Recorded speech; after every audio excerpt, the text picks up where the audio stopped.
गुरु ब्रह्मा गुरु विष्णु गुरुदेवो महेश्वरः गुरु साक्षात् परं ब्रह्म तस्मै श्री गुरवे नमः। श्री गुरुभ्यो नमः। श्री महागणाधिपते नमः। श्री मात्रे नमः।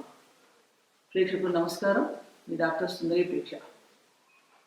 ఈరోజు మనం ఈ వీడియోలో ఫిబ్రవరి 1, 2024 నుండి 28 ఫిబ్రవరి 2024 వరకు అంటే శోభకృతనామ సంవత్సరం, ఉత్తరాయణం, హేమంత ఋతువు, పుష్యమాసం, గురువారం, బహుళ షష్ఠి నుండి శ్రీ శోభకృతనామ సంవత్సరం, ఉత్తరాయణం, శశి ఋతువు, మాఘమాసం, బుధవారం, కృష్ణ చతుర్థి వరకు గల గోచార గ్రహస్థితి ఆధారంగా ద్వాదశ రాశుల వారికి ఎటువంటి ఫలితాలు ఉండబోతున్నాయి, ఉద్యోగ వ్యాపార విషయాల్లో ఎలాంటి ఫలితాలు ఉంటాయి, కుటుంబ విషయాలు ఎలా ఉండబోతున్నాయి, ఏ గ్రహాలు అనుకూలిస్తున్నాయి, ప్రతికూలతను తగ్గించుకోవడానికి ఎటువంటి పరిహారాలు పాటించాలి అని అనేక విషయాలు తెలుసుకుందాం.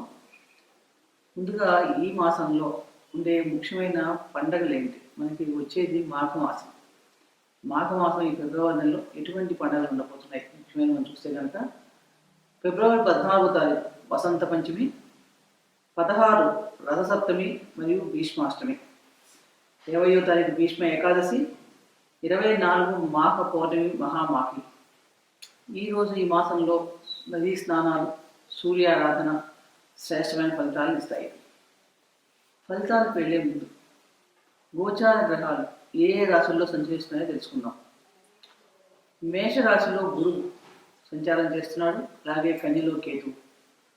ధనుస్సు రాశిలో కుజుడు ఫిబ్రవరి 4 వరకు 5వ తారీఖు నుండి మకర రాశి వృశ్చిక రాశిలో సంచారం చేస్తాడు.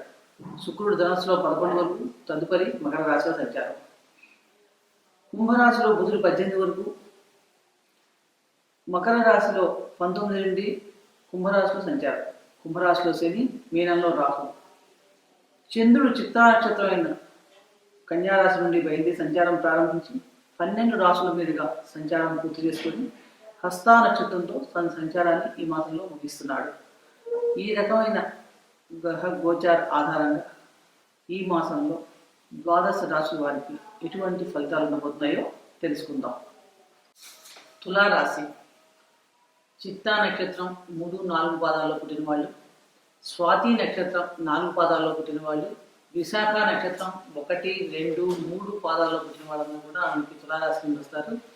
రాశ్యాధిపతి శుక్రుడు తృతీయ చతుర్థ స్థానంలో సంచారం చేస్తున్నాడు ఈ మాసంలో. పంచమంలో శని, షష్ఠ రాహు, చతుర్థంలో రవి, బుధ, కుజ సంచారం. దీనివలన సప్తమంలో గురువు, వ్యయంలో కేతు. ఈ రకమైన గోచార సంచారం వలన తులారాశి వారికి ఈ మాసం చాలా మటుకు అనుకూలమైన ఫలితాలే గోచరిస్తున్నాయి. అలాగే కొన్ని విషయాల్లో అయితే అద్భుతంగా కూడా ఉండబోతుందని చెప్పవచ్చు. ముఖ్యంగా స్నేహితుల నుంచి, బంధువర్గం నుండి కూడా మీకు మంచి సహాయ సహకారాలు చక్కగా లభిస్తాయి ఈ మాసంలో చక్కగా. కాబట్టి అన్ని పనులు కూడా చక్కగా సకాలంలో పూర్తి చేసుకుంటారు. వ్యవసాయదారులకు కూడా ఈ మాసం చాలా అనుకూలంగా ఉంది. ఈ నెల ప్రారంభంలో రవి బుధుల దృష్టి దశమ భావంపై ఉండటం వల్ల ఉద్యోగంలో మీ పనికి తగిన గుర్తింపు వస్తుంది. అంటే మీరు ఇప్పటిదాకా ఏదైతే చేశారో దానికి ఒక ఐడెంటిఫికేషన్, దానికి ఒక రికగ్నేషన్ రావడం, దానికి అవార్డు రావడం, ప్రమోషన్స్ రావడం అవన్నీ కనిపిస్తున్నాయి.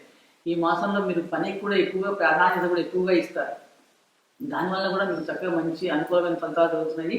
అంటే ఒక డిసిప్లిన్గా, ఒక క్రమశిక్షణతో పనిచేస్తారు అన్నమాట ఈ మాసం అంతా. కాబట్టి చాలా బాగుంది. అలాగే మిమ్మల్ని ఎవరైతే లైక్ చేస్తారో వారందరి కోరికలు కూడా చక్కగా తీరుస్తారు ఈ మాసంలో. మీకు వాటికన్నిటికీ ఎక్కువ అంటే ఇంపార్టెన్స్ ఎక్కువ ఇస్తారు. మిమ్మల్ని లైక్ చేసే వాళ్ళకి కానీ వాళ్ళు ఏమనుకుంటున్నారో కన్సర్న్ చూపించడం, ఇలాంటివన్నీ మనకి ఈ మాసంలో ఎక్కువగా కనిపిస్తున్నాయి. పారిశ్రామిక రంగంలో ఉన్న వాళ్ళకి కూడా గతంలో ఉన్న సమస్యలన్నీ చక్కగా తీరుతాయని చెప్పవచ్చు. అలాగే ధైర్యంగా కొత్త పనులను ప్రారంభిస్తారు. ధైర్యంగా చేసే పనులన్నింటిలో విజయావకాశాలు చక్కగా మెరుగుపడుతున్నాయని చెప్పవచ్చు. న్యాయపరమైన సమస్యల కోసం మటుకు కొంచెం ఖర్చు అధికంగా చేసే పరిస్థితి కనిపిస్తుంది మనకి.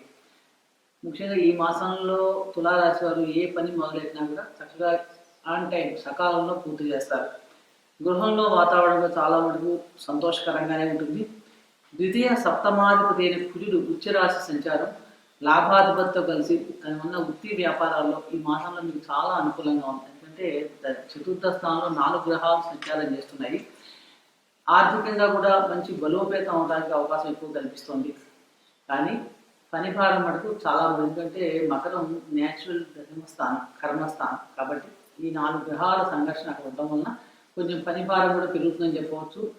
ఆర్థికంగా మీకు బాగున్నప్పటికీ కూడా అనుకోని ఖర్చులు కూడా ఎక్కువగా కనిపిస్తున్నాయి మీకు ఈ మాసంలో. కాబట్టి కొంచెం ఖర్చులు మనం మొదటి నుంచి కూడా నియంత్రించుకుంటే మంచిది. అంటే అవి ఎలా ఉంటాయంటే అన్ఎక్స్పెక్టెడ్, ఊహించిన ఖర్చులు కూడా వచ్చే అవకాశం ఎక్కువగా ఉంది. ప్రయాణాలు చేసే అవకాశాలు మెండుగా కనిపిస్తున్నాయి. ద్వితీయ సప్తమాధిపతి చతుర్థంలో ఉచ్చరాశిలో సంచారం చేయడం వల్ల ఆకస్మిక ధనలాభాలు, మీరు గతంలో పెట్టుబడి పెట్టిన స్థిరాస్తుల మీద వాల్యూ పెరగడం ఇవన్నీ కూడా ఎక్కువ కనిపిస్తున్నాయి. గృహంలో చాలా కాలంగా పెండింగ్లో ఉన్న పనులు కానీ, ఇప్పుడు చేయడానికి కొద్దిగా టైం దొరక చేయలేని పనులు కానీ, ఆ పనులన్నీ కూడా ఈ మాసంలో చక్కగా పూర్తి చేస్తారని చెప్పవచ్చు. వ్యాపార సంబంధమైన ఏమైనా కొత్త అగ్రిమెంట్స్, ఒప్పందాలు చేసుకుంటే చక్కగా వాటి వల్ల మీకు ఈ మాసంలో మంచి లాభం కలుగుతుంది. ఆరోగ్యపరంగా చూసినప్పుడు తులారాశి వారికి కొంచెం మిశ్రమ ఫలితాలు గోచరిస్తున్నాయి.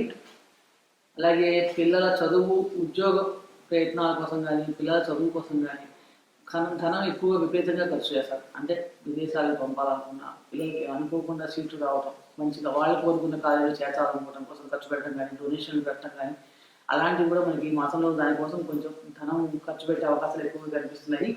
ఉన్నత విద్య కోసం ప్రయత్నాలు చేసే విద్యార్థుల యొక్క ప్రయత్నాలు కూడా ఫలిస్తాయని చెప్పవచ్చు. అంటే మంచి కళాశాలలో అడ్మిషన్ దొరకటం, వాళ్ళు ఏ ఊర్లోకి ఎక్కడ కావాలంటే అక్కడ దొరకడానికి కూడా ప్రయత్నిస్తే కనుక మీకు అవకాశాలు చక్కగా పాజిటివ్ అవకాశాలు ఎక్కువ కనిపిస్తున్నాయి.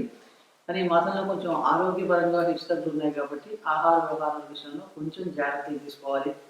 ముఖ్యంగా ఏంటంటే తులారాశి వారికి అన్నీ బాగున్నాయి, కానీ ఖర్చులు కొంచెం అదుపు తప్పి ఉండే అవకాశం ఎక్కువ ఉంది. ఆరోగ్య విషయంలో కొంచెం ఇబ్బందులు ఉన్నాయి. కాబట్టి ఈ 2 విషయాల్లో మీరు కొంచెం మొదటి నుంచి కూడా శ్రద్ధ పెడితే కనుక వాటిని నియంత్రించుకోగలిగితే వ్యాయామం చేయడం వల్ల కానీ, సరైన సమయానికి ఆహారం తీసుకోవడం, అలాగే ఖర్చులు కూడా అవసరమైన వాటి కోసమే మనం ఖర్చు పెట్టడం, ఇవి చేసుకోగలిగితే ఈ మాసం మొత్తంలో మీకు మిగిలిన విషయాలతో గ్రహానికి కూడా చాలా బాగుందని చెప్పవచ్చు. ముఖ్యంగా ఈ మాసం అంతా కూడా తులారాశి వారికి చాలా మటుకు అనుకూలమైన ఫలితాలే కనిపిస్తున్నాయి.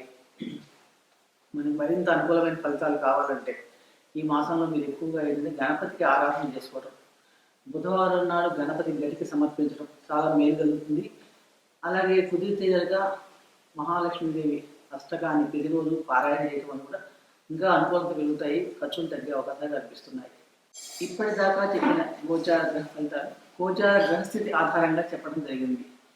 కానీ ఫలితాలు చూసినప్పుడు మన వ్యక్తిగత జాతకం చాలా ముఖ్యమైనది. వ్యక్తిగత జాతకంలో ఉన్న గ్రహస్థితి అంటే మనం పుట్టినప్పుడు మన గ్రహాలు ఏ రాశుల్లో సంచరిస్తున్నాయి, ఇప్పుడు చెప్పిన గోచార గ్రహాలు ఏ రాశుల మీదుగా, ఏ గ్రహాల మీదుగా సంచారం చేస్తున్నాయి అని చూసుకొని, అలాగే మనకి ఇప్పుడు జరుగుతున్న దశాభక్తులు ఏమిటి, ఆ గ్రహాల మీద ఎటువంటి గోచార గ్రహాలు జరుగుతున్నాయి, ఎటువంటి గ్రహాలు దృష్టిలో ఉన్నాయి ఆ దశానాథులు, భక్తినాథులు చూసుకుని దాని ప్రకారంగా ఈ ఫలితాలను సరిచూసుకుంటే కనుక మీకు ఖచ్చితమైన ఫలితాలు లభిస్తాయి. కాబట్టి ఇవి జనరల్గా సాధారణంగా చెప్పబడిన ఫలితాలు గోచార ఆధారంగా చెప్పబడని గ్రహించగలరు. చెప్పిన పరిహారాలు మటుకు చక్కగా అందరూ పాటించండి. దానివల్ల ఈ మాసం అంతా కూడా మీకు గ్రహానుకూలతలు పెరుగుతాయని చెప్పవచ్చు. సర్వే జనా సుఖినో భవంతు, శుభం భూయాత్.